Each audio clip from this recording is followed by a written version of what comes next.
Ladies and gentlemen, the following is the season 7 premiere of the Wrestling Fans Podcast, Ringside Society. In one corner, we have the greatest thing on God's green earth. No, we're not talking about money, Mary Jane, or Popeye spinach. He is the trample dart of Ringside Society, Delaware's greatest American hero. And whenever he goes to Taco Bell, he asks for a cheap burrito because he loves the combination of chicken and beef. It takes two to make a thing go right. He's Rob Bass, and you are not. And in the second corner, we have that ocean crossing, straight up Boston, flight catching, shot glass snatching. Think you could catch him? You don't have a chance. Soon to be in Paris, France. No cap, straight facts. The worldwide star boy, Remy Blue. But it's not about us. You see, this is the season 7 premiere. Big something that's bigger than Delaware's greatest American hero, bigger than the worldwide star boy. Lucky number 7. And with that being said, to cap it off, we had to do it big, like it was nobody's business. So with that being said, Rob Bass with the Randy Orton pose. With that being said, we actually are welcoming back a now international tag team duo of brothers, fresh off of a trip from the land of the rising sun, Japan, and before that, down under. Everybody, welcome to the show, Damian Gray, Salem Gray, the Brothers Gray. Woo! Oh, thank you for such a warm welcome. Man. That was We gotta bring you on the road, Randy. Yes, I need an announcer, Ricardo Rodriguez style. Right, absolutely. I try. Hey, look, man. I tell people, man. Hey, it's a little bit of Road Dogg, a little bit of Justin Roberts, and I yell to the top of my lungs. I hope I sound good. That's it. I mean, I don't know. Everything nice. That was beautiful.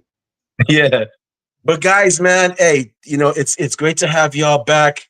I just have to say, first off, I am very, very happy for y'all. I'm proud. I feel like a proud big brother. You know what I'm saying? You guys went out there. You went down under. You went Japan. You kicked ass. You take names. You even got your Ribera shirts. And Yeah, we did. for those of you watching that are in the wrestling business as a pro wrestler, those two jackets, not shirts, jackets that you see behind those guys. Whenever you go to Japan, make sure you get your Ribera jacket. No, Ribera Steakhouse is not cutting me a check. No, I've met the owner once, but the Ribera jackets, whenever you're in Japan, always make sure you cop it because that actually shows that you've pretty much made it. That's one of the achievements, in my opinion, that shows that, hey, you're doing big things. You've actually made it. And let me tell y'all something. Those of y'all that are watching out there that are actual wrestlers, Hulk Hogan has one. John Cena has one. William Regal has one. If you really want to go more recent, Bianca Belair and Jade Cargill have theirs. Almost just got his yesterday. Almost just got his yesterday. So if you're a pro wrestler and you're going to Japan, make sure you stop by. Enjoy the food. I haven't had the food yet. I'm going to try it out. Steaks in Japan are good. I'm not going to lie. Yeah. So good. So do you want to start off and telling us, or us telling you how we got these jackets in this crazy story? We can start there. And then we can go backwards. Hey guys, whether it's the landing sun or down under, we definitely, wherever you all want to start, feel free to do so. Yeah, we'll piggyback right on the jackets. So the jackets was, like you said, it's a definitive goal. Once you look at Ribera Steakhouse, you look at all the names that have gone through there, all the different wrestlers, like all the way from like guys that you know and they're in the encyclopedia of wrestling to guys that you find out and you're like, this is a deathmatch hero that I'm not particularly know of, but like you look at the wall and you're like, oh my god, like I see this guy now, I see him like in person, and you see that connection. And when you see somebody else that you know have been through the Ribera's experience and they've been part of that gift exchange situation, you understand that, like you said, there's another wrestler that they've done it. Like in order to get there as a gaijin, there's so many different marks that you have to make in order to sit there in that moment. And we'll be the first ones to tell you that like our first trip to Ribera's, we did not get jackets. We went with a group of wrestlers. Everybody went. They ran out of jackets, but like to be very fair and frank with you guys, like that's not the Ribera's Steakhouse experience. You know, when we were sitting down, we were thinking about it. We're like, you know what? We went with like, a group of guys. Like, of course, they're gonna run out of our sizes. There's a group of all of us. Wrestlers aren't little people. We're not small guys. We only run a couple sizes. So of course they're gonna run out. So we decided one day while we were just out in Japan, we were getting ready to go to lunch. We're like, how far is Ribera's from here? He was like, 2 buses and a train stop over, man. It'll take it 35 minutes. We may actually make the first dinner service. We were like, you know what? Why not? Let's just go. Let's just go the way that Hogan would have gone. Let's go the way that Andre would have gone. Just 2 Americans looking for a steak. I just want to have a steak, a nice beer, and if you want to talk to me about wrestling, I've got nothing but the time on my hand. And you know what? That's what we got a chance to do. The second time we went, we sat down. We sat down right in front of the grill. We got a chance to meet the owner. We sat down, luckily for us, underneath Senior and Samu's photo. So from our wrestling lineage, those are a part of our family tree. So we're looking up and we're like, man, like we're in a place where our trainer's father, his photo's right above us. And I'm talking to the guy that took the photo.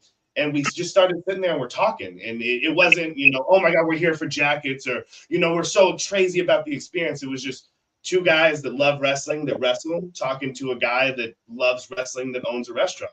And we were sitting there for about 2.5 hours, just sharing beers, telling stories about wrestling. The tickets of cooked steaks started packing up, and it got to the point where the servers were like, "Hey, man, you gotta let him talk. Like, we gotta cook."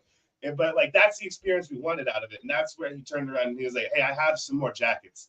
You guys can come back in a couple of days. I'd love to, wash my hands and give them to you and share a moment with you guys." And so it a whole different experience going out there. So you may go out there on the Turks experience, but from our situation, I would say go out there and experience it truthfully. Be honest with the guy, what your wrestling experience is, how you are in Japan. Are you working in Japan? How you've enjoyed it. Like, he wants to talk to wrestlers about wrestling.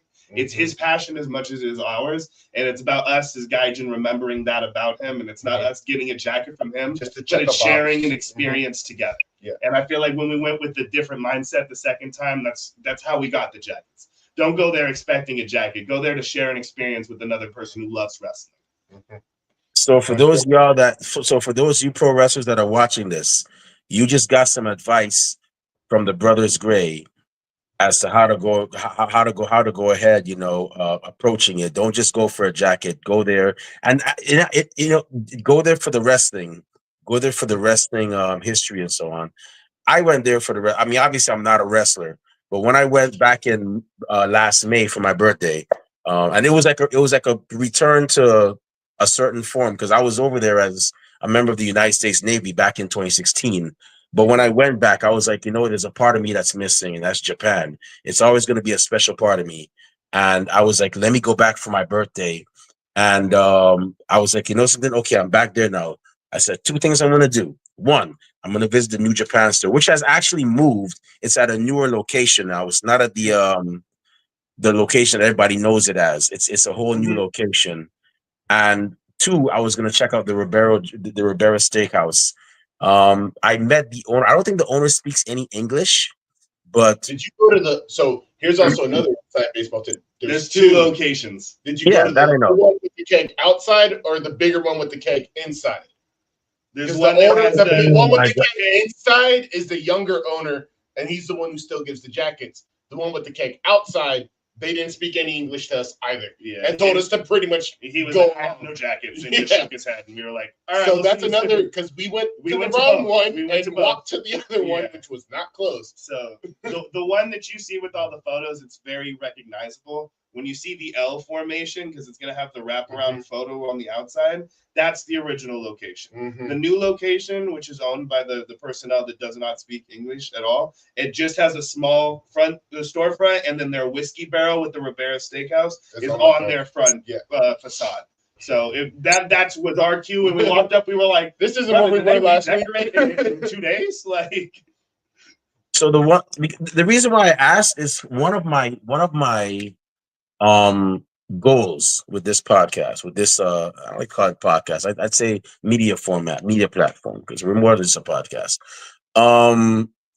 One of my goals is to actually interview the owner of Ribera Steakhouse, just to like get his experience as meeting different wrestlers and getting to see them enter his enter his establishment, and you just leave their signature and take photos. I'd like to actually get um that experience, just having them on here and just shooting the breeze about wrestling. That's one thing I'd like to know. So that's why I was wondering, like, if I need a trans, because we've had people on this show, Rob can vouch, where they don't speak a lick of English, but we were able to get a translator and actually translate for them so they can actually, tell their stories.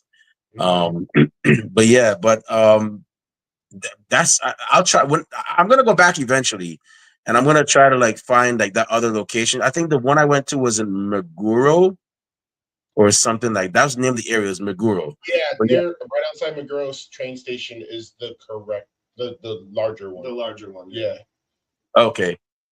Yeah, the newer one is closer towards Tokyo. So if you're a tourist and you're landing in Tokyo, the first one that pops up on your maps is not the right one. Probably not the right one. Okay. Depending on what prefecture you're in, but we were in the Ota prefecture, and that's when we were like, all right, we goofed entirely. We were like 45 minutes off the beaten track. Yeah, and at that point, we were like, I guess we're walking. Yeah. Like, I'm not getting a bus, I'm not getting a train. We're just going to experience Tokyo at this point. Yeah, we were just in a neighborhood. People were just looking at us like, y'all so aren't around here, are you? No, we're not from here. Wow, that's awesome. I'm glad you guys got that experience. I hope you get it again real soon. Before we go into Japan, let's talk about Down Under, man. You guys went to Australia, which in my opinion is one of the most underrated wrestling scenes. Not a lot of people know about them, in my opinion, from what I've seen. Not a lot of people actually know about the who's who in Australia. Before TMDK with the Mighty Don't Kneel became a thing, I knew them from Australia, where we had guys like Slex the Business. You probably met a couple of those guys, Damian Slater. Oh geez, Hartley Jackson. So many different people, great men and women down there.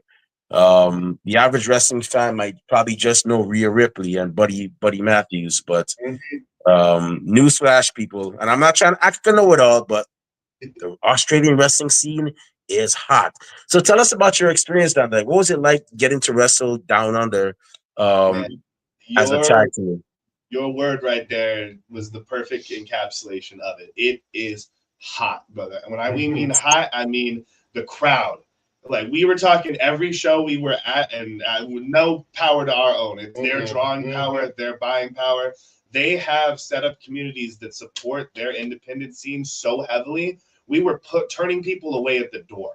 We were at Fire Code. We weren't at Standing Code anymore. We were at Fire Code, saying, hey, if you can hear it down the hallway, I hope you enjoy the show.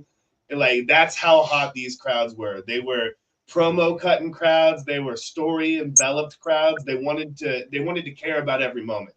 And every moment in the ring they also cared about. So they were there for, they weren't just the sporting crowd or just the TV crowd. They were the chanting crowd, the screaming crowd, the, hey, you got to watch out for Section A, they may hop the barricade crowd. Like, it was everything that when you get into professional wrestling and you're like, man, you listen to the stories back about, Memphis back in the day, and you're like, man, they used to get run out of their cars, and like, people are charging them out of the building. We're like, we're cutting our promo and people are standing up and they're starting to rattle the barricade, and we're like, hey, between me and security, there's more people on that side of the gate.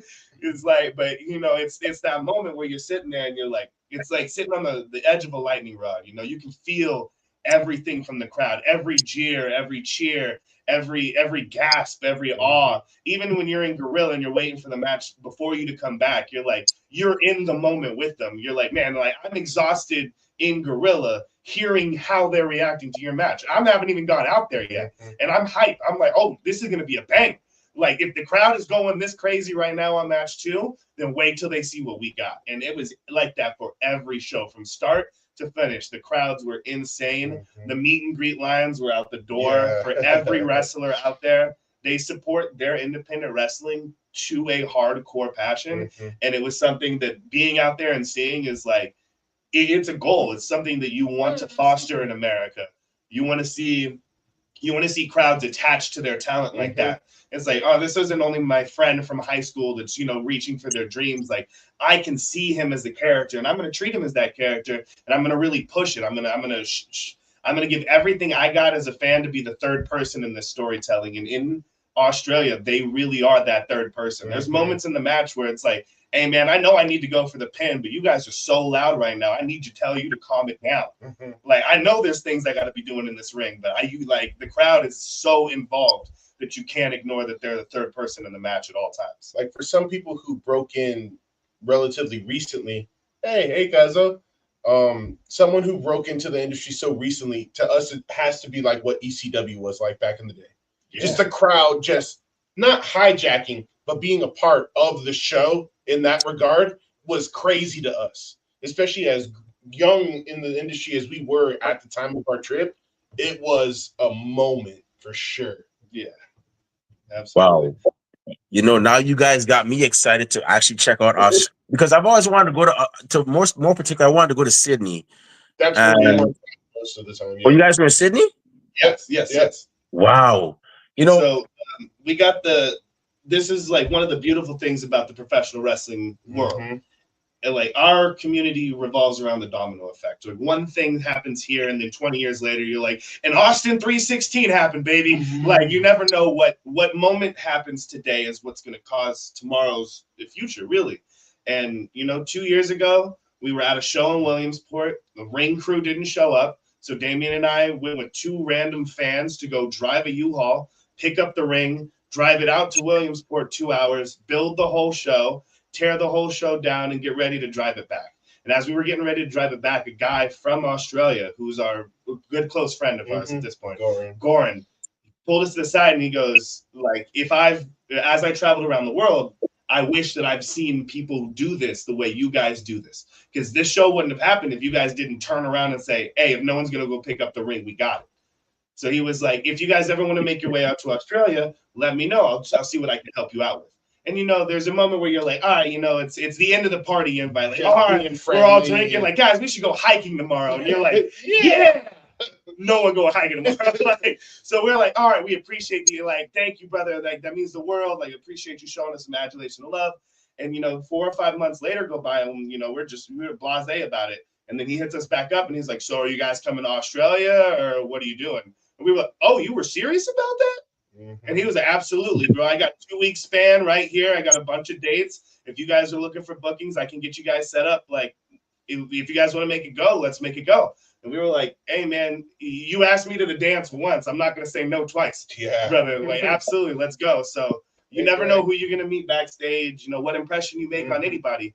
And then from one impression right there, it took us to Australia, which was the first of our pinnacle moments of our year. Was, our goal getting into this is, you want to get out of your area. You don't want to be known as the indie guy for your 2 hour bubble, And so we were like, hey, man, if I can get 10 fans in Australia, then if I retire, at least I know 16 hours away, someone's going, oh, that's a bummer. Like, you can make an emotional connection with somebody outside of somebody that I can just drive to.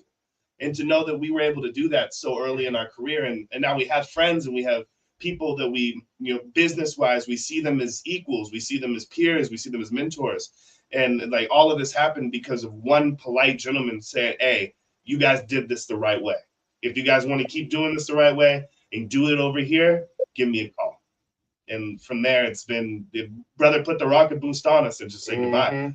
So I'll see you where you land. So.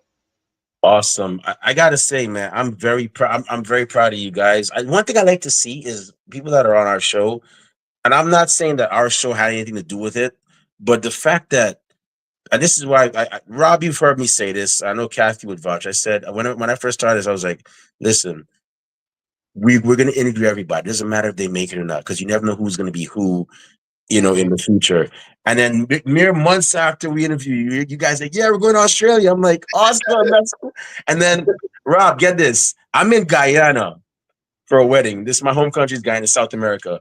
And one of you guys, I think it was Damien or I can't remember who it was. They messaged me like, yeah, we're in Japan. I'm like, yo, that's cool, man. That's awesome. Boy, he's doing great, man. I feel like a proud big brother, man. I was like, It's been a crazy ride this last year, for sure, especially the last 2 years since we last spoke to you guys. But it's just been a crazy, wild ride. Yeah, for sure. And it's been that domino effect. Still, like everything this year, I can't otherwise describe without saying it's just the domino effect. 100%. We get out to Australia, right, and we go out there with the full intention that we are on vacation, happening to wrestle a couple times. So we are perfectly fine spending a couple days at Bondi. We're going to the Opera House. We spend a night, like we lived in King's Cross, which is the party town. Which next time get a hotel. Hostel's a little too old for the hostel. The 3 a.m. Oh man, that match was crazy. It was not. I guess we're not sleeping today. So, but like we went out there to just enjoy our time out there. And we wrestled. Our last match out there was in Penrith, and we wrestled with Wrestle Strong Dojo. The Wrestle Strong Dojo with Dean Draven and Lisa and the Blue Roo. So we wrestle main event out there, and unfortunately, the Blue Roo gets injured during our match. And this is the first time for Damien and I in our career we've had an injury in match where like the moment where you're waiting for the whatever's supposed to go on, and then now you're looking over and you're like, man, the ref's doing a lot of talking, and like not to me, like, and so we start to realize what's going on, and we end up accumulating a 20-minute match on the fly with another person from the locker room that we hadn't talked to all the day. Which as Rob, you refed, tag matches on the fly aren't the easiest. There's a lot of moving parts. There's a lot of people thinking their own thoughts. So that amount of time on the fly in a different country was interesting, to say the least. Yeah, and we did it. It's one of those moments where you're like, wow, I can't believe we're in this situation. Like no one plans to be like, hey, well, what would you do? And you're like, I don't know if I'm looking at that. Not cry. I hope. I'm pooping. I don't know. I'm concerned. Like, and so we finished out the match with them, and then back in the locker room, Dean and Lisa come up to us and they were like, this is one of those moments where no matter where you are in the industry and how much they think people are choreographing and planning shit backstage, that is a live show, dude. Shit happens all of the time out there. And the fact that you did this live for 25 minutes without any precaution, because all of us in the ring knew that there was no plan from here on out. It is how we were going to do this. And so to be in that moment and have them recognize, like, this is why people today still teach people to work on the fly. I don't care if you think that this is all pre-scripted and people will have weeks to go practice their spots and get ready for them. None of that shit exists. The second you get out there, one bad back suplex changed 40 minutes of a match. And we have nothing to do but just go, hey, man, this is how I can wrestle. This is how we got to go. Work. So they talked to us and they were like, as an appreciation for being able to do that, work that way, and give us the reason to look at our students and be like, see, there's a point to what we're saying. It's not just because we want to see if you can do it. This can happen at any point in time where things go south and you got to do it. They asked us, so what is your goal in wrestling? And our goal from our first podcast with you guys is we want to go to Japan. You know, as Americans, getting to Japan means that somebody on the other half of the world saw our art and was like, I want to portray your art in front of my fans. I wanted them to see how you see this work. And so they were like, oh, what a crazy coincidence. We're going to Japan in November for a World Tag Team Tournament. Would you guys like us to put your names in there? We would love to take you with us. And we were like, hey, I don't want to, I've been saying no twice in a year. So at that point, we were like, yes, dude, please. Yes. It's our goal. I don't know who we need to talk to or what we need to do. We'll shake all the hands. We'll carry all the wood. We'll build all the rings. We'll do whatever we need to. But can we make that happen? And then the Wrestle Strong Dojo, sorry, they got us out to Japan. They took us from Australia, carried our resume by hand to the promoters in Japan and said, hey, we personally vouch for these two gaijin. They work really well. They work well on the fly. They listen, and they're good guys. We would love to bring them with us. And then from there, the Japanese promoter looked through our stuff, and he said, and by the time we landed from Australia back here to the States, we got a message from him, and he said, boys, I'm looking forward to seeing you guys in November. Hey, that's what's up, man. Yeah, the Dean and Lisa, they hooked us up with FTO. Pro Wrestling FTO down in Oita. And then they hooked us up with Big Japan and got us booked with Big Japan in Korakuen Hall Yeah. That was 2 days after we landed in Japan. What? They took us to the moon, and we will forever be grateful to Dean and Lisa for hooking us up and believing in us and pushing us to that level, to where the point of now. Do we tell them now? I think we tell them now. Big Japan wants us back later this year. They want We'll us be back for a couple of 3 months months to a couple month tour this year. So yeah, we are officially Big Japan. I'll tell you guys what. I don't know when you guys are gonna go to Japan, but if we happen to be in Tokyo at the same time, oh absolutely, oh, absolutely. First round of Chu Highs are on me. Yes, sir. Chu Highs deep. Whether it's what that is, that thing is delicious. whether it's Shibuya, whether it's Shinjuku, which is my new favorite place in Tokyo, I like to hang out, or whether it's Roppongi, which in Roppongi was kind of mild for me. Yeah. You know, first round is on me if we're ever in the same we're ever in Tokyo at the same time, man. Absolutely. We grew really fond of Ota. Yeah. We found let me tell you about when we were down in Ota. So we have a longer story, but I'll give you a small clip of it here. We are looking for a place to eat in Ota, right? And so we're walking up and down the streets. It's 11:30, so like just about every restaurant is closed. We're only bars and like a couple spots still open down the street. And we are sitting there and we're going through the translate on the app, and we're like, do you want ramen? He's like, it's closing in 5 minutes if you want to sprint. We're like, all right, not that. We're like, we can't eat sushi. Keep scrolling. And as we walk down, we see this gigantic neon chicken wing. And we're like, that's where I'm supposed to be. I feel like this is a calling here. So we walk up, and with 1,600 yen was all you can eat chicken wings and all you can drink alcohol for 2 hours. And I was happier than a pig in shit, dog. We went there and ate 2 days in a row. He came back and he's like, again, Gaijin-sama. I was like, oh, again. So for the conversion rate, it was less than $20 for both of us, like $20 per. That all you can eat chicken wings, everything on the menu, and all you can drink for 2 hours. It was magnificent. Fantastic. I miss it every day.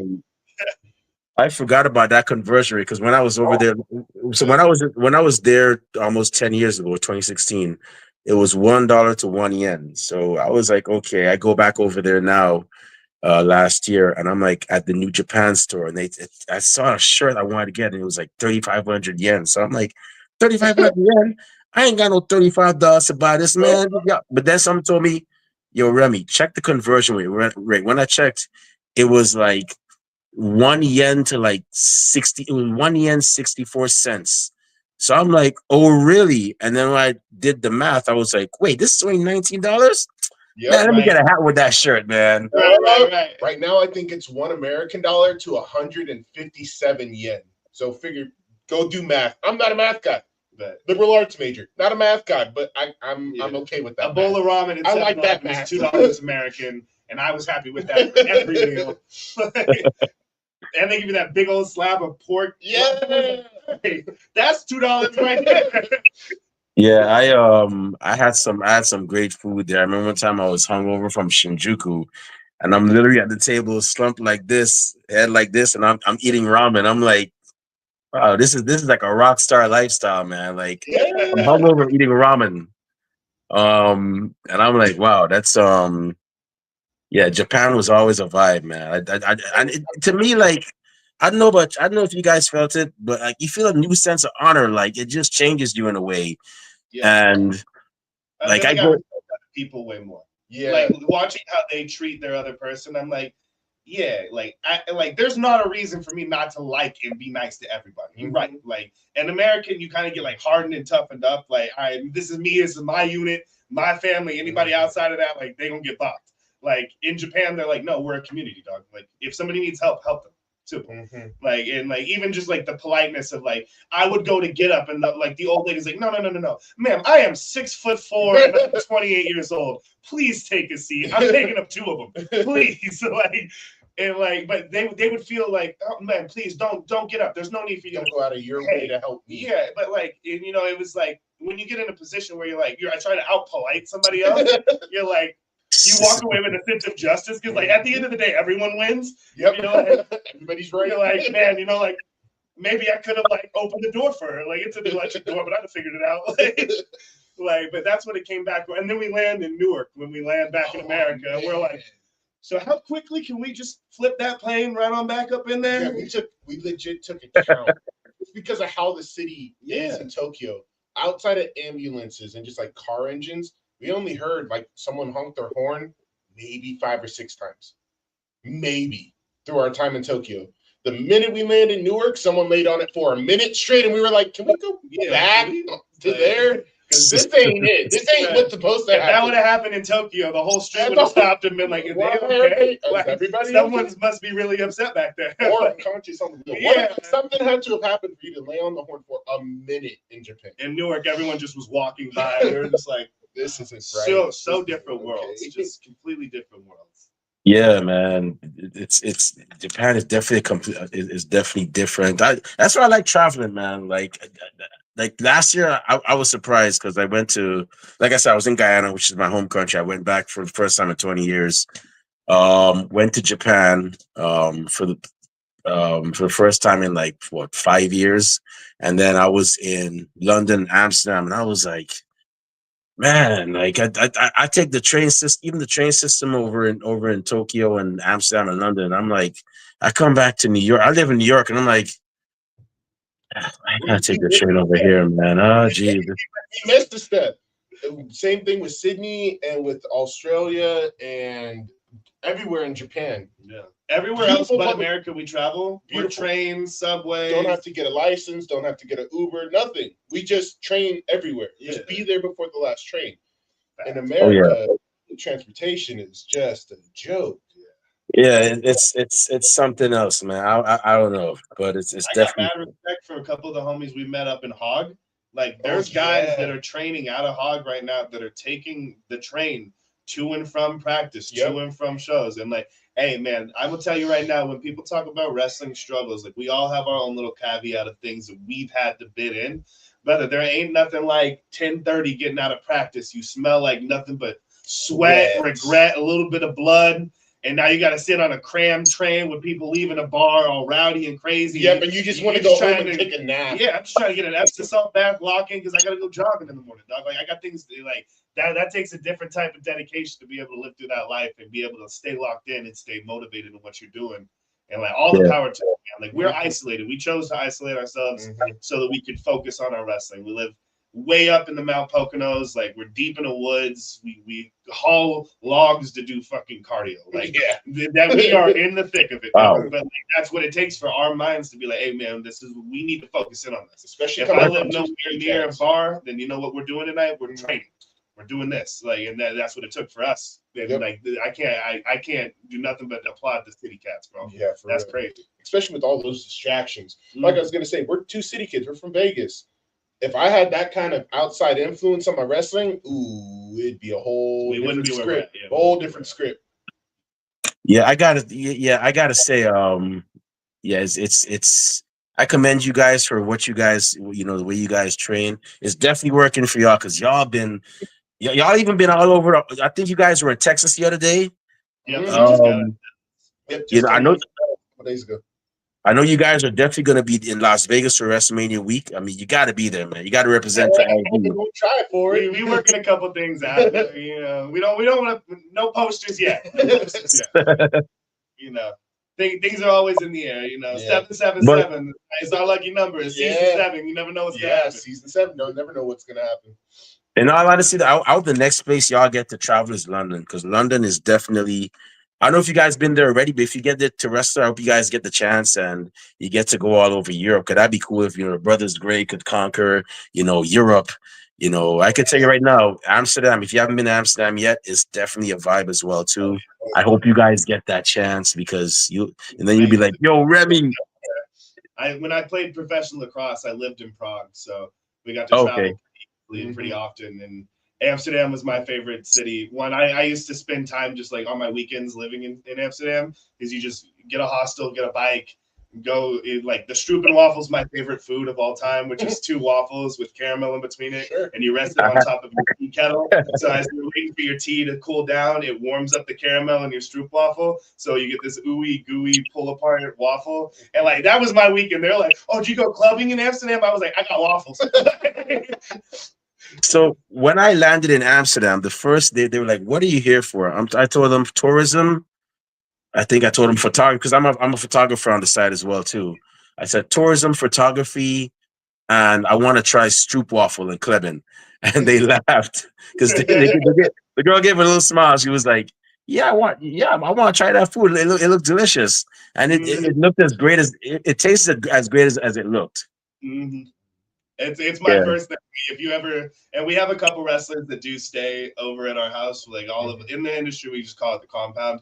Because if you're traveling through our area, we're a big hub for a bunch of major cities. So like, hey man, don't get the hotel, just kick it with us. Like you're a boy, we're brothers, we all work together.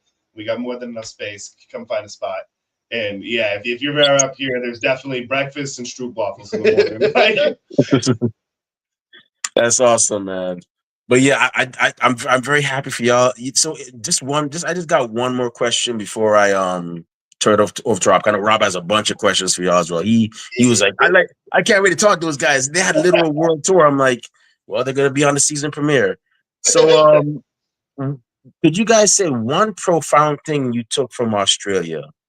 And what was one profound thing you took from Japan that is gonna it's now your one of your that you've now added to your philosophy as tag team wrestlers Okay. or as wrestlers in general? I got mine. Yeah. So I have a feeling when we were in Australia, Japan, so I have to think of a second one. Yeah.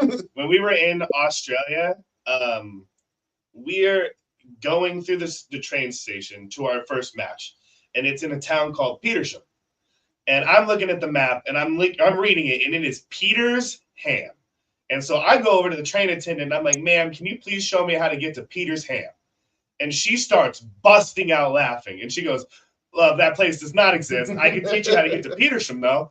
And I was like, "Oh, so that's how you pronounced it. Thank you." So how do we get there? And so now we get to the show, and then the owner of the promotion's like, "Hey, I need you guys to cut a promo."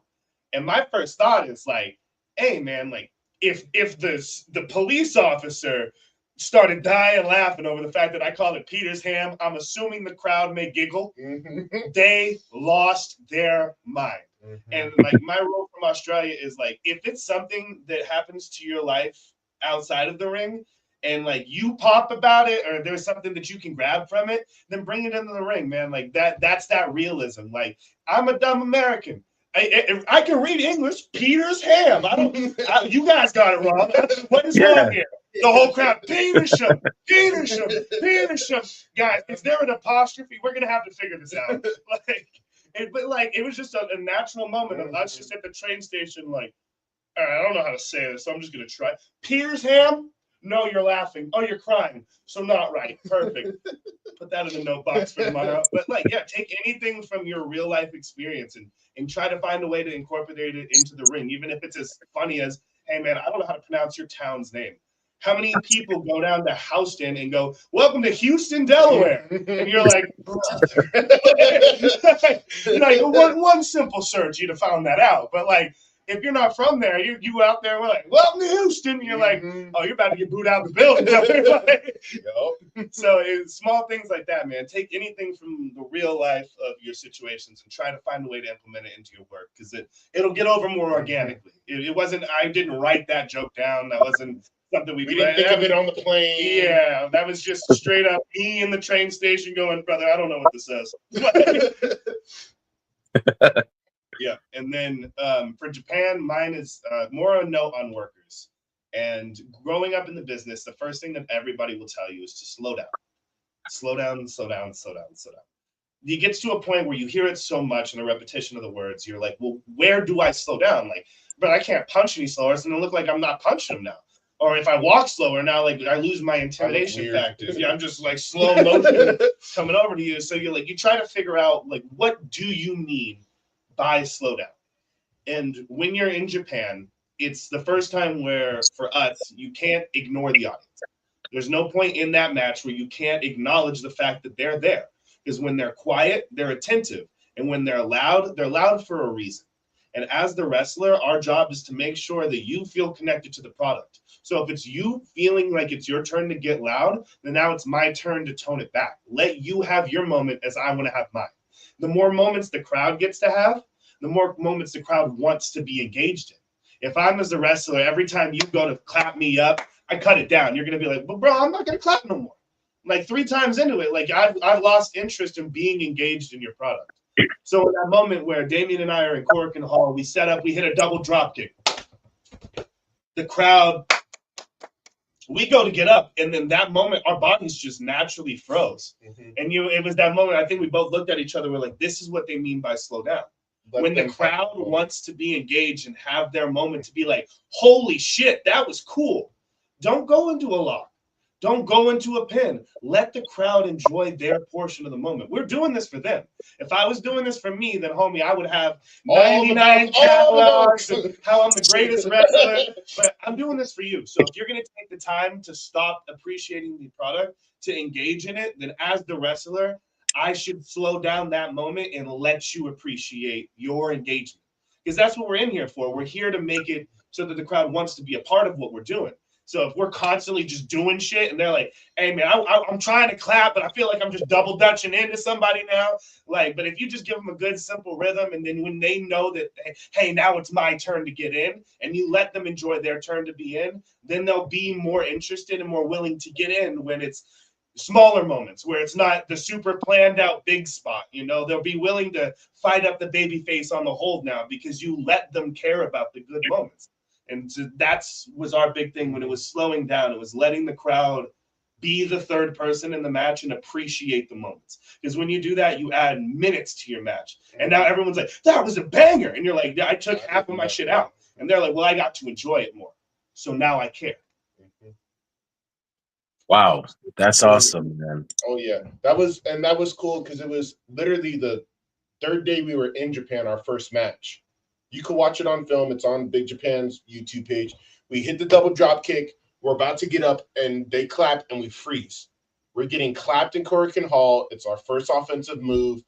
I probably tried to shit myself. Like, it was just a full freeze of like whole. This is this moment right now, right?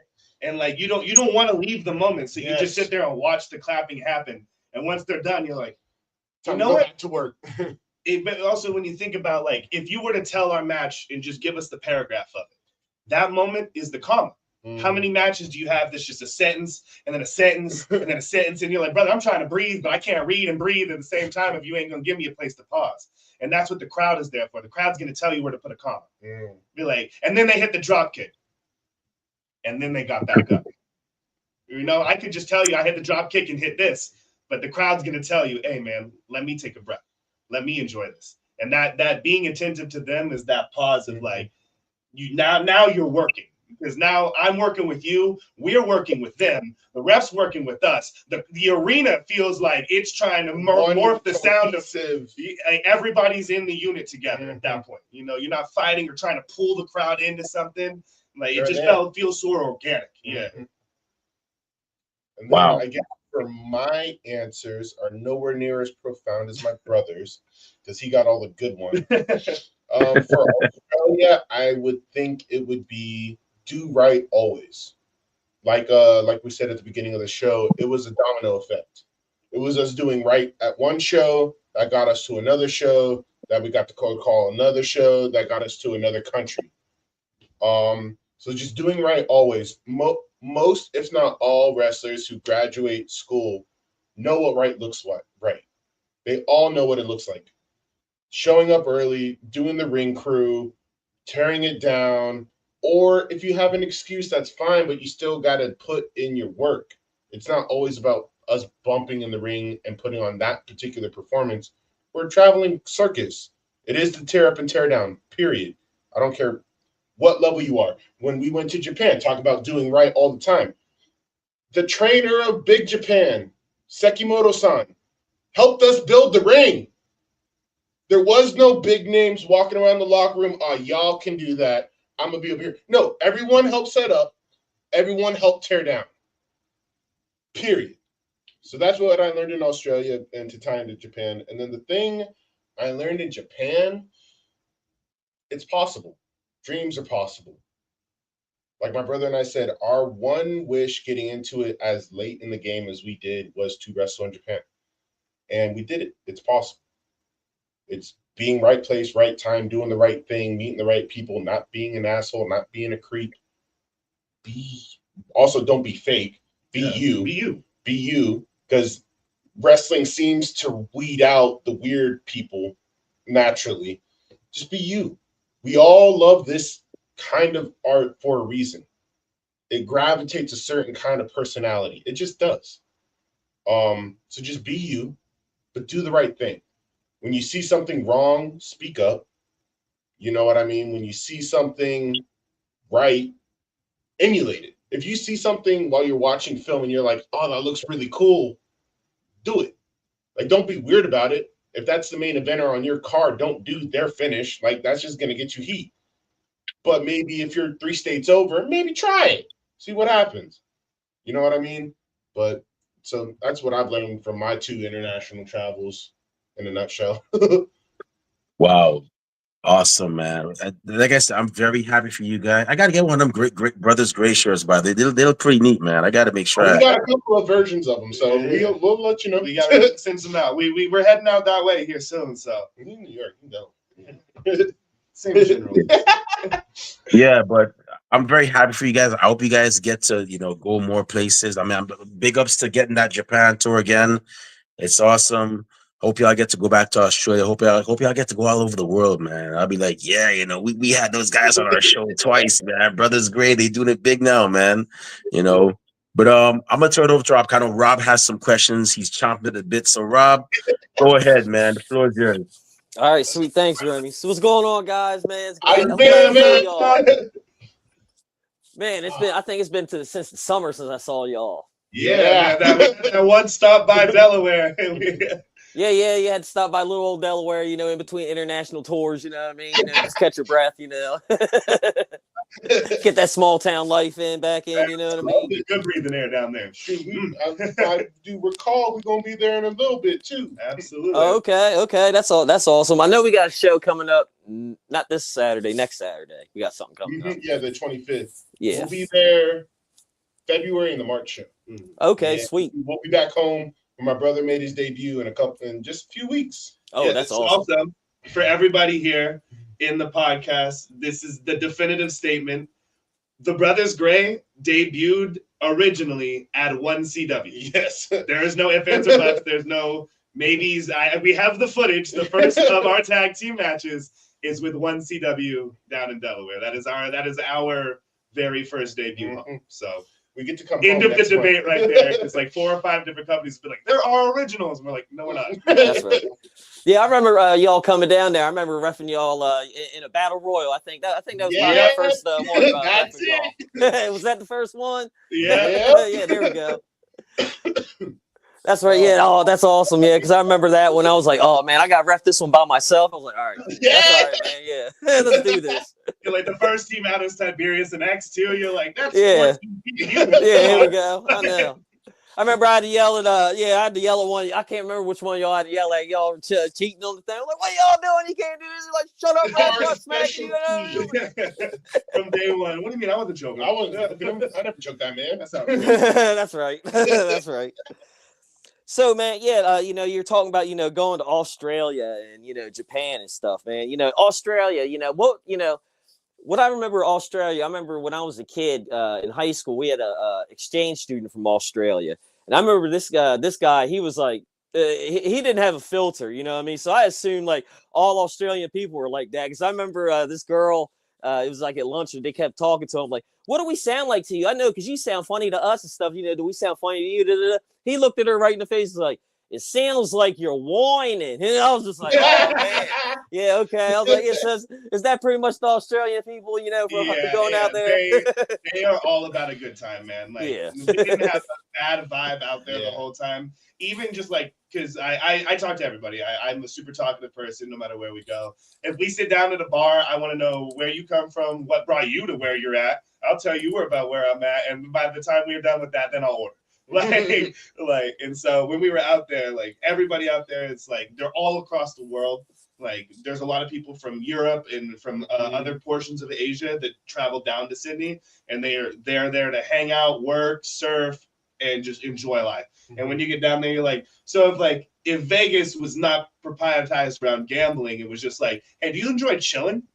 Mm-hmm. Like, come and hang out. And they're like, oh, cool. Like, I like that. Like, even us, like, we're on vacation. I'm gonna get up. I'm gonna have breakfast. I'm gonna have a beer with my breakfast. I'm gonna sit down. I'm gonna enjoy the morning sun. You know. Mm-hmm. And like we're looking over, and I'm like, man, you know, some places we go, everyone looks at me and they're like, brother, it is 10 a.m. You good? And then in Australia, they're like, oh, pint of sausage, way to start your day. That's right.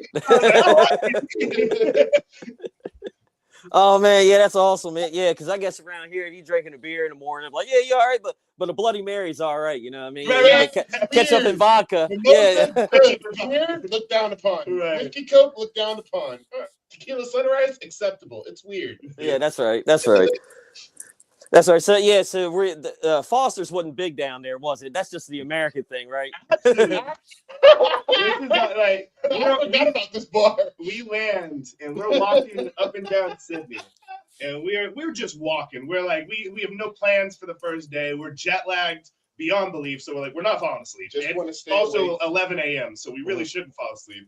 So we're just walking Sydney, and we end up down from King's Cross all the way to Sydney Harbor, which is several train stops down. Oh wow. And they're like, oh, you guys went down the largest staircase in all of Australia. We were like, I thought I was winning. That was crazy. I thought that was going up, walking Downstairs. downstairs. Look at Oh. that. And so we go down to Sydney Harbor and we're walking around and we're filming promos for a couple companies we're working for. And we're like, hey man, like we have like an almost 2-hour walk back to the hotel now, dude. Like we should probably get some food and a drink and then just start legging it. And so we look to our right, and right across from Sydney Harbor is the Foster's Bar. Oh, And okay. So like we all know that like that is the most American. It's brewed in Texas. It's not an Australian beer. And so we walk in, and the first thing that's on the sign is we don't sell Foster. And we were like, all right, well now I got it. And so we talked to the bar, and he goes, oh dude, it's an immediate tourist trap. Everyone sees the Foster sign and runs in. But they have nothing but local, actual Australian beer. They have no Coronas, no Heinekens. So you go in and you're like, oh, I'm going to get a Foster's, a real Australian beer. And you run in and then you see their tap and You're like, we're going to show you. I'm going to show you a real Australian beer. And so they hit us with the flight pint, and we were sitting there sampling Australian beers. And we were like, we got to come back to Foster's. Oh man. So how was that beer there? Was it pretty good? Awesome. Was it great? How was it there, the beer? Oh, yes. Oh, yes. I think Damien, for the first time, had like an Italian whiskey. Yeah, Because Japanese whiskey, Italian beer. It was weird. Yeah, he had the Italian Japanese beer. whiskey. And it was Damien's not a beer guy, but even the Italian beer, he pulled it Yeah. back. Like, God damn! I drink it. I'm not a beer dude. Yeah. I'm much more a whiskey cat. Yeah, and then the whiskey Coke comes out clear, and you're like, I don't know what's said the right happening. thing. Like, but no, it was phenomenal. Everything was great out there. The only thing that was interesting for us is what they do for breakfast is a lot more like an English breakfast. Yeah. So it's like beans, sausage, toast. And we were like, can I get an omelet? And they were like, oh, like an omelet is like, that's like a high class breakfast out there. So we ended up just getting like a late night falafel and being like, I'll just catch you guys at lunch. Like, Yeah. Now, could everybody tell you were Americans or whatever? Because I remember watching, I think it was a comedian or something. They were like, I went to Australia and I walked into a bar and I was like, yeah, let me get a, whatever, Jack and Coke or something. The dude was like, I could tell you're an American. He was like, what? Because of what I ordered? He said, no, because you're the fattest MFer in this whole bar. So it was actually really wild because while we were walking up and down King's Cross through the 2 weeks we were out there, we had like 3 or 4 people walk up to us with like petition or like to sign something. Some political thing was going on and they wanted support. So they walked to us thinking we were Australian. My brother would talk and they'd be like, oh, our bad. We didn't know you were American. Our bad. It wasn't until we went to a footy match, an Australian football match, and we saw like mixed Aboriginals where we were like, oh, they look like our cousins. That's why they thought we looked Australian. Okay. They were there. very Australian. And we're like, oh, because we were like, how do they not? Yeah. Because we're not quiet when we're walking down the street. We're like, they couldn't hear the accent. No, they saw this and was like, oh, they're from here. Like, hey, brother, sign this thing. And we were like, no. Which, to be fair, we're white, black, and Polynesians. So, like, that is Australia. Kind And, of. like, we do fit everywhere we went. Damon was like, I've never felt more fitting in. Yeah. Like, and to be fair, like they have like a lot of New Zealanders and Tongans have been out there. So like we would be late night coming home. They have this one place called King's Chicken in King's Cross, and like every nightclub filtered right in there for the after club late night KFC. food. Yeah, amazing. and so we're sitting in there, and there's like 2 Tongan guys on the outside, and like they're twice Damian side, passing out chicken. The girls on the street like, "Hey, mama, get your like, and we just dying laughing, and everyone's like, "Oh no, they do this like every Saturday. This is what they do." Oh, nice. Like these are just the local guys. They're like, "Dude, they buy like 40 chicken pieces, and they just try to flirt with girls." And I was like, "Hey, brother, 20 more pieces, 20 more pieces, mama." We're sitting down next to them. Like, Damn right, that is awesome, man. Yeah, I never thought about that. Just buying a bunch of chicken to flirt with the wit ladies. You know what I mean? Like, hey, you want it wing? was like a dog. Yeah. Man, that nightclub was tiring, wasn't it? That's So right. you That's wanna right. be glad? So, being in Australia, what other sites did you get to do? Did you get to explore the what they call like the outback and stuff, where the crazy animals are, or anything like that? What crocodiles did Dundee say? Walkabout Creek. not so much the outback. We kind of kept it into the to the city. coast. And Okay. Our father, we were raised as like history buffs, so we went to a bunch of museums and stuff. We went to the Opera House. We went to Bondi Beach because I love watching Bondi Rescue because I'm weird like that. we definitely spent probably 3 or 4 days just looking at places that dealt with like the Aboriginal history, Mm-hmm. because that's not something that we're taught in America, and it's something that like we knew that when we went to the footy match, it was the Aboriginal Appreciation Month, and like everything around Australia was really looking back to that in their past, and it was interesting to see their point of view from the historical situation, where we get the textbook version of this is who did this, who did this, who did this there, goodbye. And so, but like to hear their point of view of like all the intricacies and all the small things that happened and what happened with those communities and how they're beginning this long journey of Australia and the Aboriginal community becoming one true Australia together, was so beautiful to be a part of, seeing how they're doing that and seeing it from both sides of the spectrum. It wasn't just the government saying something, and we were seeing action. We were seeing a community of people look back on their past and be appreciative of the people who were in the land before them and really give back to them. And from Las Vegas, we have a very deep rooted relationship with the Native Americans out there. And it's a portion of who you are as a Las Vegas native. Like you grow up around them, we're around our communities, our culture. We've been to powwows. Like that's things we do as Las Vegas people. That's not a strange occurrence for us. That's things you just do. And so seeing a whole country look at their community like that and decide to uplift them in such an amazing way, for us, it was like we had to take time to want to appreciate it, because at first it was so awestruck and interesting for us to see that point of view of it, that on the second day we were like, all right, let's go learn about this, let's go read about this, let me figure out from a firsthand account of people who have felt this and have done this. And from there, it was one of the most beautiful, and the middle 3 days of our trip were incredibly emotionally fulfilling. To talk about the awestruckness of it, they have their like an Aboriginal flag, and it is flown everywhere. An Australian flag is flown. It was on the field at the footy match. It's everywhere at the Opera House. It is. They don't shy away from that part of their past, which, as both African American, and then growing up around a bunch of indigenous people here, it was so interesting to see a Western country not hide or shy away from that part of their past, but accept it and move forward in at least a direction for it. So that was really cool for us to see. And our tourists in between matches and stuff was really cool. Yeah, that's pretty awesome. You know what I mean? Yeah, because that's Sydney Opera House. That's one of the places, like, before I, kick it and go underground or, become cremated or whatever, I want to check that place out, because that place looks so cool to me. I mean, just like going in there and checking it out, even if I don't get to see any operas or plays or anything, just looking at it, I'd be like, man, I'll give you one better while you're out there. When you do go out there, there's cafes that go outside of the Opera House. Sit down at a cafe and enjoy lunch. There are several people, and they are my favorite human beings I've ever met. And their whole job is they own dogs that chase away the ducks.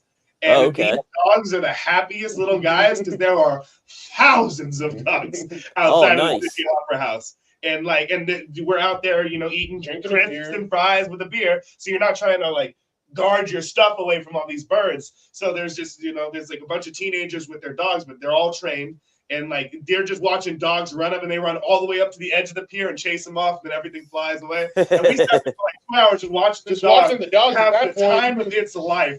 And I was like, he doesn't even know he's getting paid to work right now. And the owner was like, he doesn't know anything right now. But to go on to the bucket list thing, I remember we took a picture in front of the Opera House. We posted it on Instagram.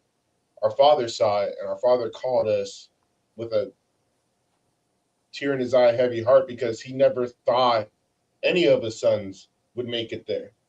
Make it a lot of, he went to Germany for the military, and he just thought that the Opera House just wasn't in the cards for our family. Yeah. So it was a really cool moment that he's like, damn, this thing that y'all, because again, our father didn't let us watch wrestling.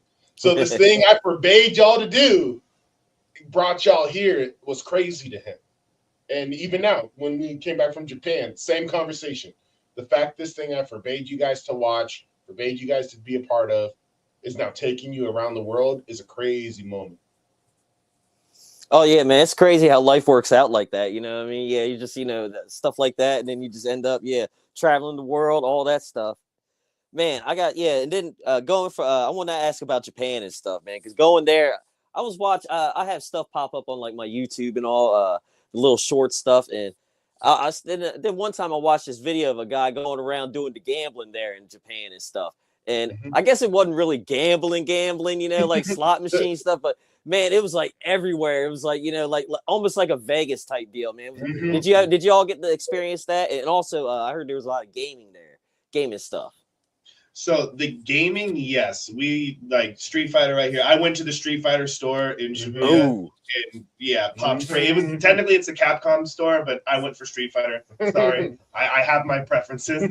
But we went past one of the Pinko places, which were the big gambling halls with all the metal balls that go down. And even from Vegas people, that was an intimidating experience to go towards that door. Unless you had somebody with you who was like, hey, this is how we do this. As a gaijin, I'm not walking in there with my translator app to sit next to those are people who do that for 6 hours a day. That's not a beginner spot to be in. It was intimidating to go into. The noise, the building, how packed it is. If that's not something that was something you knew you were going to try out, we were just hey, I'll put in a couple $1,000 yen, and we were like, hey, man, I'm good. But the gaming, even in a Don Quixote, so the Don Quixote is their big superstore. You can get literally anything you want in there. And we go all the way up to the floors, and as you keep going up higher and higher and higher, they change different things. In the top 3 or 4 floors are crane machines, DDR machines, group racing for initial drift. And I was I stood in line to race a bunch of people in initial drift. I mean, I got third out of the 6 of us, and I was like, yeah, and I'm on the wrong side of the car, homie.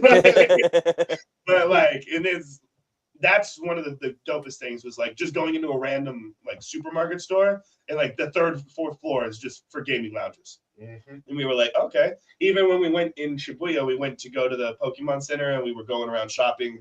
We went into their esports cafe to go eat lunch, and they were playing the LCS Worlds, and they were also playing the Street Fighter World Championships from their tournaments. Oh, wow. And there were people in the cafe just having a coffee, just watching the professional league games. And we were I couldn't imagine going into the bar and someone being like, can you guys get League of Legends on?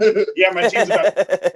But that's how it was out there. Everyone was like, hey man, the LCS is on. Why is it not on? Yeah. And I was sitting there and I was like, yeah, that's why. That's awesome. Yeah, that was one of the dopest things too.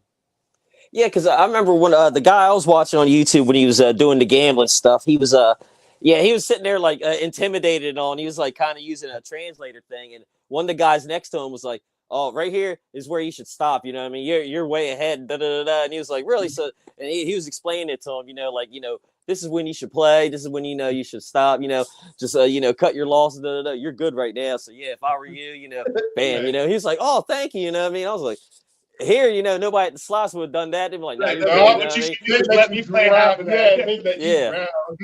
Yep. Yeah. You leave like, let me put a couple in here. Oh man, I hit the jackpot. Yeah, I'm good. Yeah, Something like that. You're Yep. good now. Slot. Oh, I hit. That's crazy. That's awesome. Now, did you do a lot of the vending machine food and stuff? Because like I heard, you can get ramen at the vending machine and pizza and all that. Did you ever try that? Because I was like, man, sometimes that ramen out of a vending machine was looking good. I was like, man. Oh yeah, to be fair, how frequently they change out those machines, it's all good.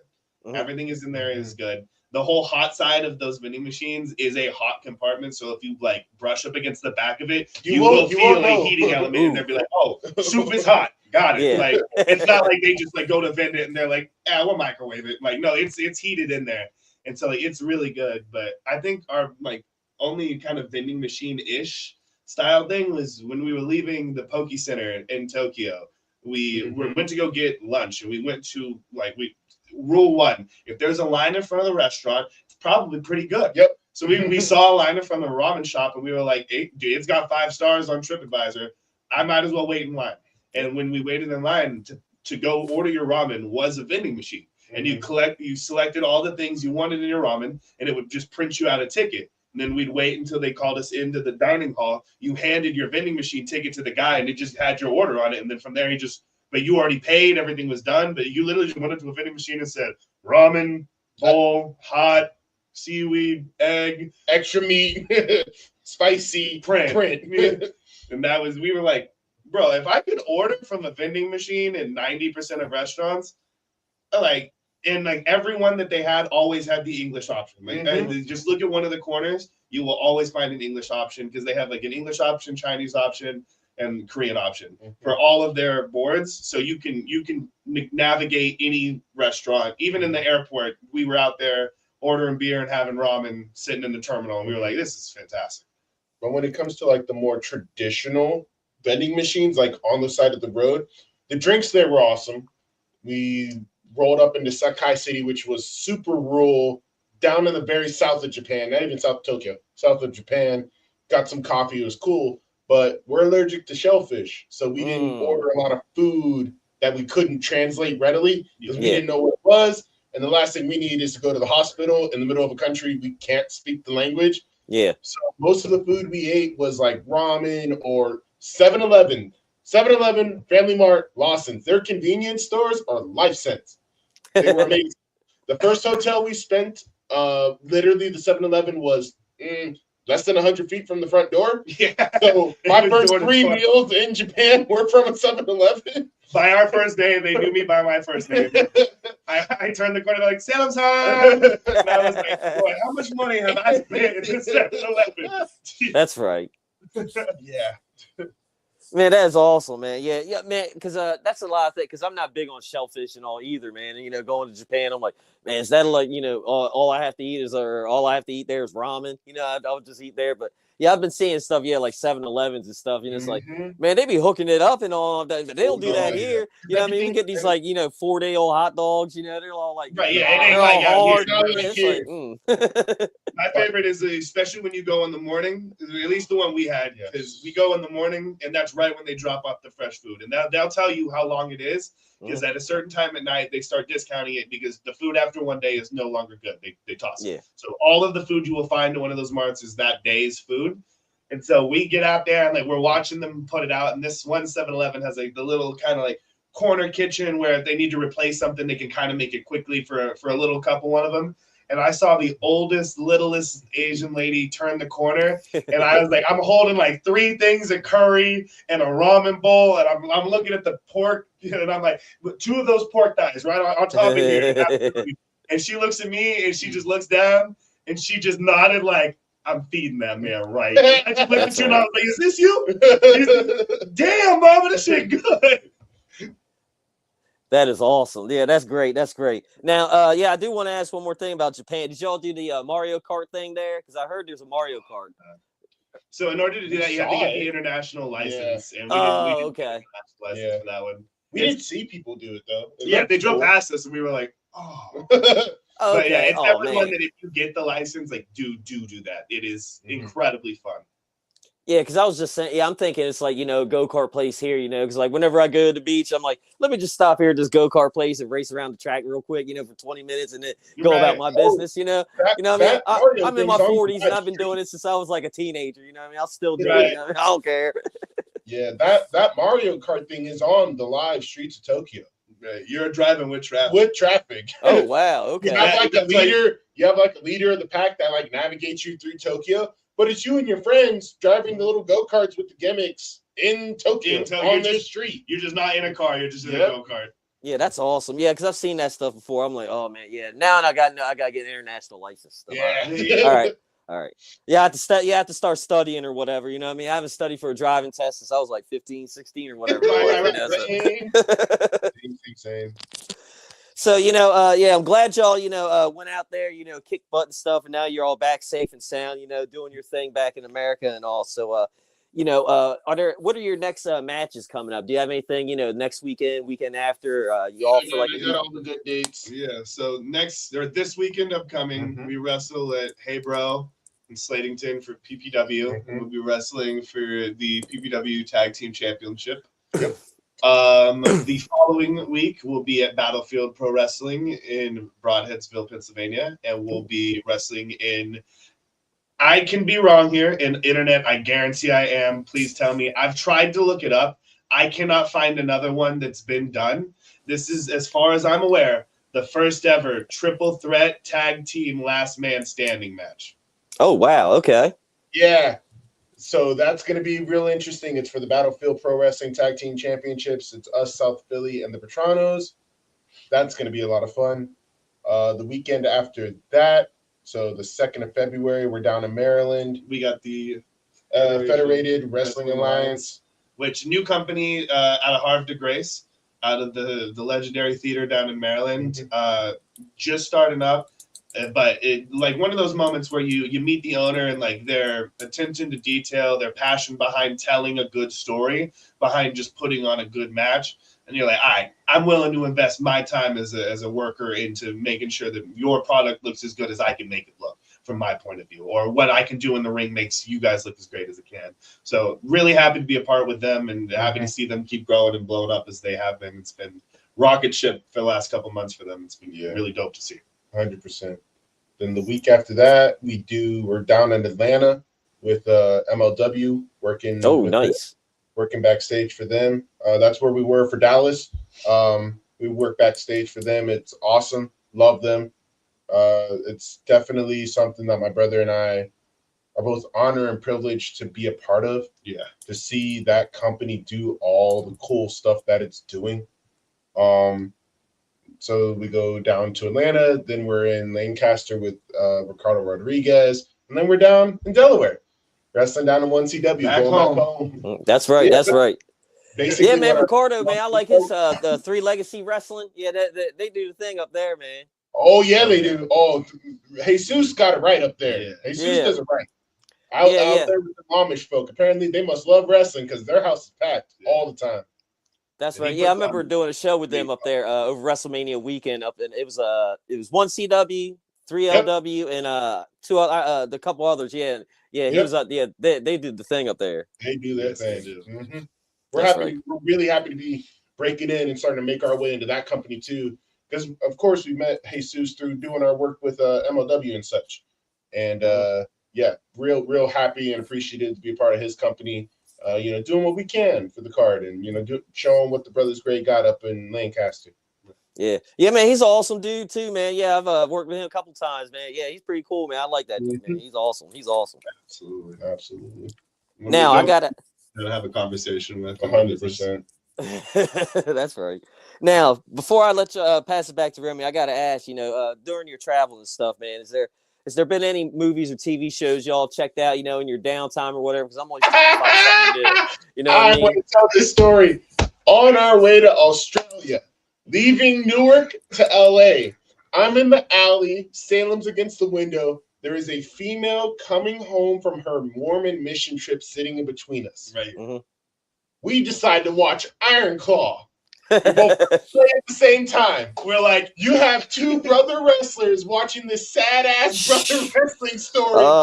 Crying we were in tears. You would have thought we got whooped. We were in there. Oh, this lady like, looking at us like, who the fuck? We're over here holding hands. Dude, she was like, what the hell? Funny. Oh, and she's just sitting there like, y'all 2 6 foot plus 200 plus men, okay? We were like, that was so good. She was like, do you guys want to talk about it? We're like, a little bit.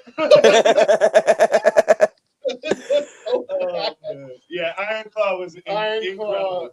Hilarious story for us. And I watched the whole John Wick series. And after we left Sydney, Dingo took us to the part in the first Matrix when they walk by with the lady with the red dress, where he realizes what's up. Yeah, we went to that spot in Sydney. Nice. In Sydney.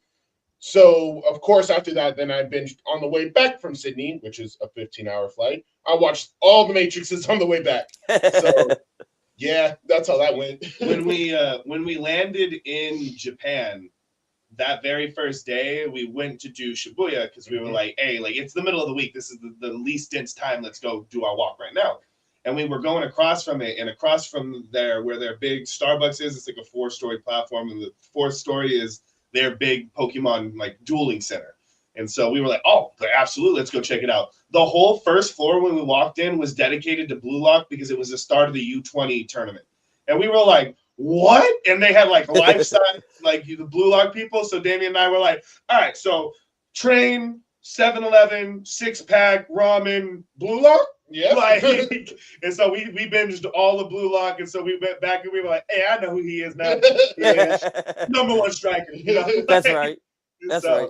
Yeah, we definitely caught back up on our anime in Japan, but we got really, because it was the National Sumo Tournament while we were there. And I know it's not technically TV or movie, but the National Sumo Tournament, if you've never watched it, there is English commentary that explains kind of what's going on for all of us who are like, hey, let me try this out.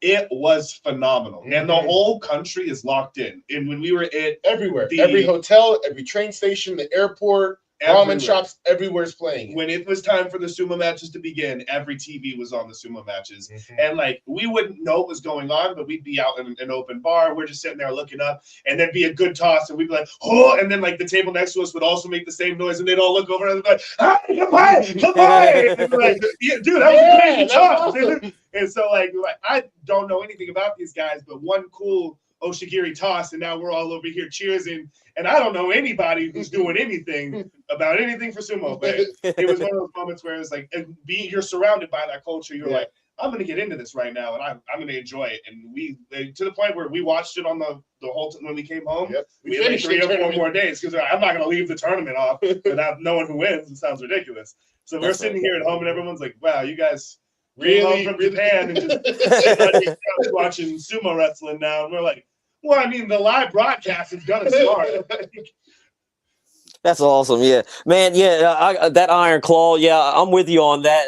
Everybody was like, because I didn't see it, and everybody, oh, you got to watch it. It's good. It's good. They didn't tell me it was going to a tearjerker and stuff. When Zac Efron was like, I used to be a brother. Now I'm not anymore. Stuff. I was like, I had to stop. I had to go outside. I had to walk outside, just sit outside for a minute. Just, all right. I got to watch like Jay and Silent Bob Strike Back and clear my throat. You know what I mean? Man, I was like, that movie wrecked me. Where's my Bluey? Yeah, it's something. I was like, oh my Lord. Like, man, I don't know if I'll revisit it. You know, I'm glad I watched it and all. I was like, man, I'd have to be in the mood to check this one out again, man. I was wrecked. I was like, man. It is definitely a movie where, especially like as brother wrestlers, like subconsciously you got to think about it. There's that thought of like, if one of us goes, like, do I still do this without you? And like watching that moment, like I'm sitting there and I was like, emotionally, I don't know if I could. Like we've done everything in this journey together. Like we started together, first bumps in the same, like 1 and 2 in line. Like we started and we did everything in here together. To lose one of us or to have one of us not be able to compete at this, like, bro, that'd be devastating. Like we wouldn't be the same. We wouldn't be the same people in the ring. We wouldn't be the same people outside of it. Like watching that movie was just like a very clear cut. Like, you know what, man? Like if something were to happen to one of us, like that us is what we are. There is no one of us. It is us together. Yeah. My brother and sister, they don't wrestle or do any of that stuff, man. But yeah, I remember sitting there just thinking like something happened. That was me. I'm like, oh my Lord, man. Like, oh man, I can't. Yeah, I can't. I was like, yeah, I gotta watch James Silent Bob. I gotta get my mind on. I gotta clear my mind. Whew.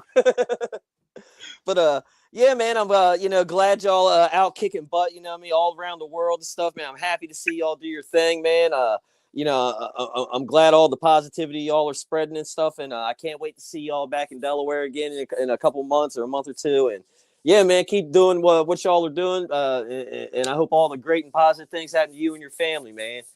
Thank you so much. Always love Brother Ben. Brother's great. I gotta say, man, I'm very happy for y'all. I'm glad y'all are getting a chance to go back to Japan. I hope this year is another international year for y'all. I hope y'all get to go back to Australia. You get to tour Europe, and pretty much go. I'll pretty much go worldwide. And I always tell wrestlers, if I give any wrestler, I'm not a wrestler. Obviously, I'm not in the business, but if I give any wrestler any advice, it would be, obviously, I know a lot of people, they want to go to WWE. That's where the place is to be. And they're cooking right now. I mean, they're cooking and they're cooking good. But I always tell wrestlers, if you can't go WWE, if you can't go AEW, because that's another good place, to get recognized. I would always say go worldwide. Travel as much as you can. If you can't go worldwide, go nationwide. Try to go all over the country, because you never know, what you may see. And, you'll get to meet so many people. So I'm glad that's happening for y'all. I hope there's a lot more where that came from. And once again, thank you for taking time out of your busy schedule, to be on our season premiere. As a matter of fact, you guys are actually the first tag team we've had on our show. That's been on the season premiere. We've had every season premiere, we try to do it differently.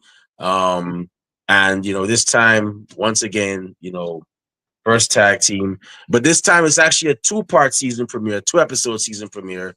So we're gonna announce who our other guests are, who are very impressive also as well. Y'all might want to look out for them. For those of y'all that are watching, we're gonna announce them very shortly. But on behalf of myself, Rob Bass, Kathy Knight, and the rest of our Ringside Society crew, Albert Armageddon, and Chris Cartwright, thank you very much for taking time out of your busy schedules to be on our show. We're very grateful for this. It's an honor to have y'all back.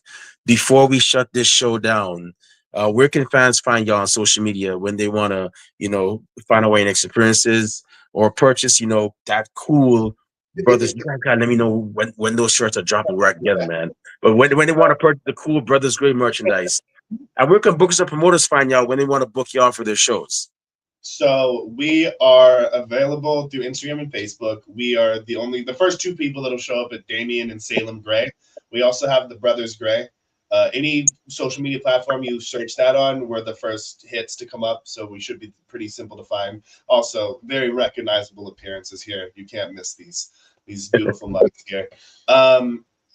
For promoters and bookers, our email is realsalemgray@gmail.com and then realdamiangray@gmail.com. We made them as easy as possible so we can, we're conducting business. It's not, hootie 49, so we try to make it as easy as possible for business to be conducted when business needs to be at hand. Our website right now is going to be the easiest way to find it is through our socials. We're going to have links up there that'll post you straight to the store. We're working on recycling and we're changing up our whole webpage right now. So when we used to have thebrothersgray.com, right now it's currently down, but we're in the middle of recycling, redoing it, reformatting it, getting it more up to date. We're on Cage Match now, so we don't have to have a whole portion of our website that's matches. All of our matches are on Cage Match. If you want to find it, you can find it. So we're just trying to clean up and streamline kind of for the fan, where to buy stuff, where to see stuff. Our YouTube channel, The Brothers Gray, you can check back our whole catalog of matches. We have everything from 40-minute hardcore matches all the way to, 5-minute single matches. 5-minute single matches, yeah. So everything and anything in between. We also got our match with the Rockers up there. So, if you're a fan of the Rock and Roll Express, thank you. If you're a fan of the classics, there ain't nothing like a more bumper fee, baby. So, that's also a good one for fans to check out. Yeah. Awesome. So for those of y'all that are listening and watching, make sure you follow these two incredible brothers, these two talented men that are pretty much making a name for themselves, not just nationwide, but worldwide. So make sure you follow them. Make sure you cop that Brothers Great merch in as well too. That way, when they get signed WWE or New Japan or AEW, and some jabroni comes up to you and is like, "Hey, I got the new Brothers Great T-shirt from Shop AEW, WWE Shop," you be like, "Man, sit down. I got this stuff when they were on the indies, man. I've been following them since the beginning." So definitely make sure you make sure you show your support. If you can't make the shows they're on, that's another way you could support is by copping the merchandise. Always have our merch live in person. Yeah, always got it. If you bring it, we'll sign it. Oh yeah, we're super. Come and talk to us. We play bad guys. We're nice guys. Don't worry about it. Bring the kids. Come have a good time. We're here to kick it, enjoy it, sell some merchandise, sign some autographs, and make your guys' night as memorable as it is for us. So yeah, like I always say, man, support indie wrestling. That's where a lot of your superstars come from. It's right there in the indie circuit. If you don't support indie wrestling, like I keep saying, y'all think I'm playing. I'm gonna let Rob Bass gonna break into your house and he's gonna eat all your food in your fridge. Next, when you come home, you're gonna find a skip rope in your pot. I mean, you got to skip that meal because Rob done ate your food for that meal. So if you don't want that happening, make sure you support indie wrestling. But with that being said, man, once again, guys, thank you very much. With that being said, it's about time for us to shut this show down. My eyelids are getting heavy. My stomach is rumbling. That means it's time for dinner and a nap. Maybe not in that order, but before I partake in those activities, this is our season premiere.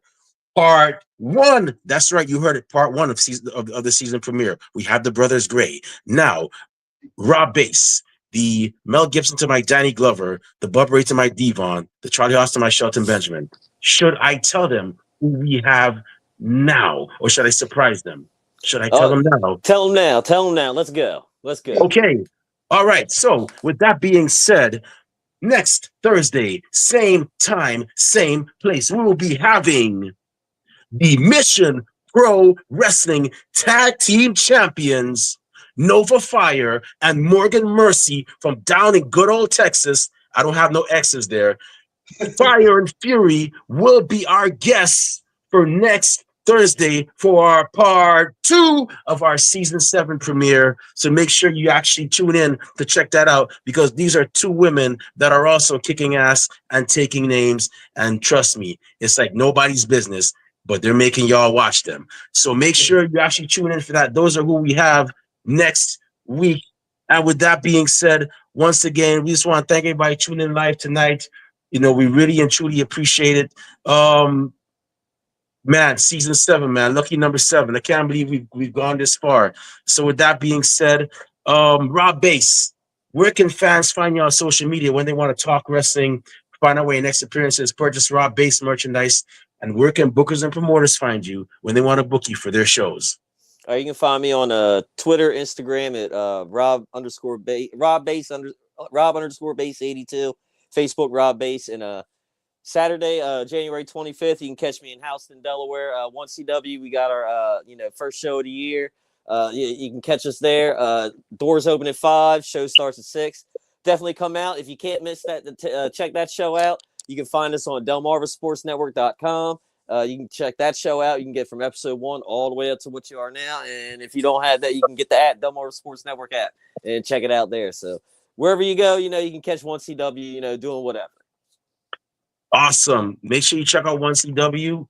I'm not just saying that. I've actually been to one of their shows. They're hella phenomenal. Shout out to the great folks down there. Shout out to Sean Hardy and Sean Carlson and the rest of the gang there. Definitely, whether you're in Houston or surrounding areas near Houston, definitely check them out. I once took let's just say a very expensive lift just to go see that 1CW show, and I don't regret it because it was worth every cent there and back. So make sure you check them out. If you want to find me on social media, not that I say a lot of cool things, but I do go to a lot of cool places. You can find me on Twitter and Instagram at @TheRemyBlue, Blue Sky, RemyBlue.bsky.social. And also I'm on Facebook as, you guessed it, Remy Blue. You can find me on those socials. But more importantly, our podcast. We're on social media, of course. We're on Twitter and Instagram at Ringside Society, Twitch at Ringside Society 2019. We're on Facebook as a Facebook group. We're also on Blue Sky, once again, at ringsidesociety.bsky.social. And we're also on Spotify. And we're we're also on Teespring, where we sell official Ringside Society merchandise. We have t-shirts, we have hoodies. We got Valentine's Day is coming up. We have our Ringside Society Valentine's Day edition merch. So definitely make sure you check us out, cop some merch. All proceeds go back into keeping the show afloat. Last but not least, we have a YouTube channel where you can see cool interviews like this one. Yes, our season 7 premiere, our last one with Corporal Punishment, our many PLE, PPV, whatever you want to call those special events. You can see our predictions for those as well. And to see them, all you got to do, it's really simple. It's not even pre-algebra. Go on YouTube, type in Ringside Society, and once you see that really good-looking dark blue and light blue yin-yang sign with the blue flames on it, that's when you know it's us. So make sure you subscribe to all our videos, because we got a lot of cool stuff coming up.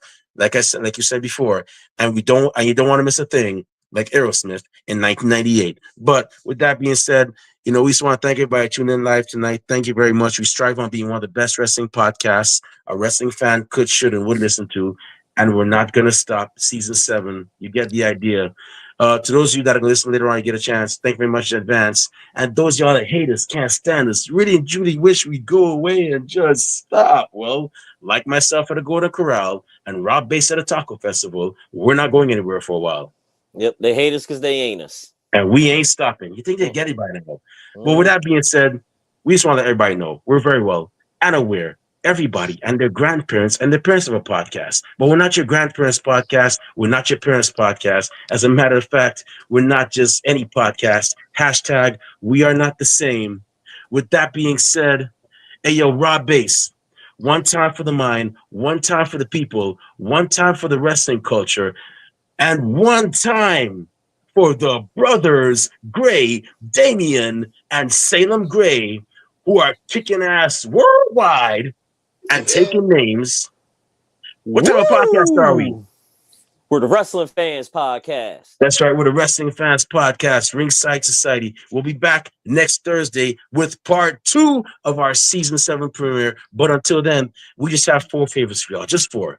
Stay safe, stay healthy, be excellent to each other, and enjoy wrestling. We out. Peace. See y'all. Good night. Stay classy, Delaware. Peace.